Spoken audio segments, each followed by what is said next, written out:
Hi everybody, this is SAAD. I just published my latest Psychology Today article in my series on the COVID-related issues, and so I thought that I would read it here for you. Here we go. Life is a series of trade-offs, the psychological ill effects of COVID-19. That's the title. The current global pandemic has rightly focused on strict containment and mitigation strategies to limit the spread of the coronavirus. In an effort to do so, we have hit the pause button on our daily lives, including the shutting of the world's economies. That said, a growing chorus of politicians, policymakers, and academics are beginning to warn about the downstream consequences of a prolonged shutdown, including the possible increased rates of suicide, anxiety, and depression. See my recent chat with Paul Offit, an infectious diseases specialist, wherein we tackle the matter. And I provide a link to that chat at my article. Back in 2007, I published a paper in Medical Hypotheses examining the links between the global ratio of male to female suicides and economic conditions around the world. Using data from the World Health Organization and the World Bank, I obtained a marginally significant correlation between male to female suicide ratios and average per capita gross national income. Simply put, as macroeconomic realities worsen, the ratio becomes more heavily skewed toward men. This is in line with the fact that men more so than women commit suicide due to employment/financial concerns. See, for example, Zacharakis et al., 2005, page 112, table 4. From an evolutionary perspective, this is not very difficult to explain, since threats to a man's social status, in part as measured by his economic prospects, loom much larger in the mating arena than they do for women, as captured by studies examining universal mate preferences. As I write this article, more than 22 million Americans have filed for unemployment as a result of the COVID-19 economic shutdown. Even if only 1% of economically devastated people were to engage in suicide ideation, this is hardly a trivial number. I suspect that if the lockdown goes on much longer, the suicide figures will be devastating, and much more so for men.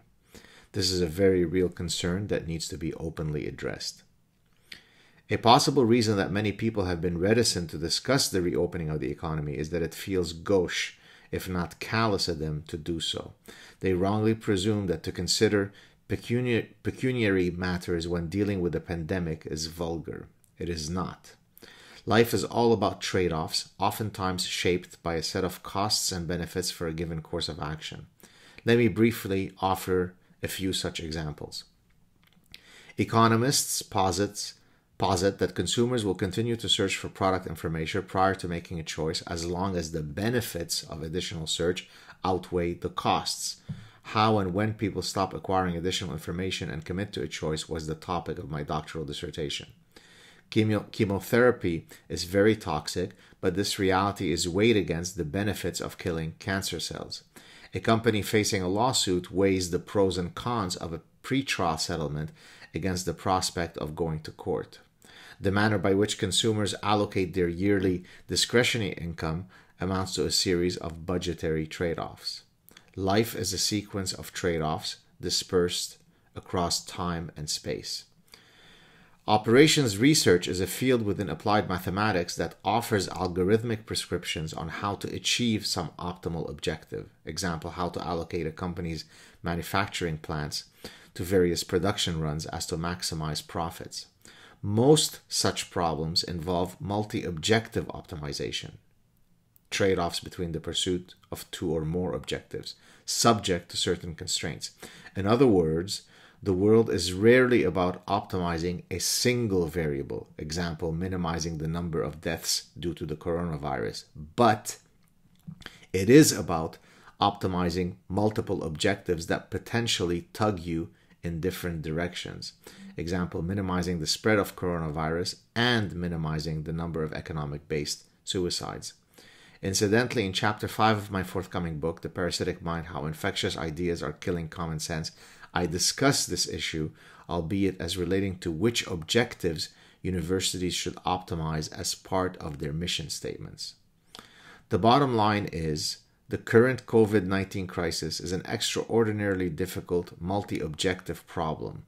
Our politicians and public health experts are navigating across truly uncharted territory.